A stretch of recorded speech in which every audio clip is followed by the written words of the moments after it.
first right angle between 5 and 6, and the second right angle between 5 and 6. Unahin mo natin to. First right angle between 5 and 6. Ibig sabihin, yung hour hand nandito sa kalagitnaan ng 5 and 6. So, para masabi na right angle yung minute hand at saka hour hand, dapat 15 minutes yung interval nila. So, magbibilang tayo, magmula sa hour hand ng 15 minutes, kaya nga lang is counterclockwise. 5, 10, 15, which is exactly correct. Ibig sabihin, yung hour hand at saka minute hand ay 90 degree angle. Therefore, pwede na natin makuha yung value ng x, which is the number of minutes. Yun yung hinahanap natin eh. Para makuha natin yung number of minutes, magsisimula tayo dito sa reference points hanggang dito. So, yun po yung value ng x. Therefore, kung titingnan natin sa clock na to, x is equals to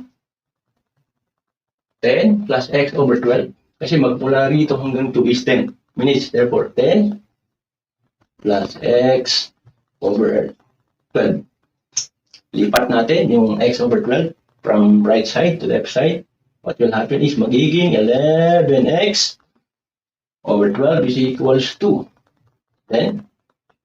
Then cross multiplication. Therefore, 11x is equal to 120. 10 times 12. Therefore, to get the value of x, or number of minutes, therefore divide both sides by 11. Therefore, x is equal to, gamitin na natin yung calculator. 120 divided by 11 is equivalent to 10.91. 10.91 minutes. Therefore, yung final answer natin is 0.5 and 10.91 minutes. Punta naman po tayo sa second question. So, katulad nung dati, yung hour hand nandito. Kaya lang, magbibilang tayo ng 15 minutes, hindi from hour hand, hindi counterclockwise eh, kundi clockwise. So, simulan natin magbilang ha. Mula dito, 5, 10, 15, which is exactly correct. Ito yung minute hand eh.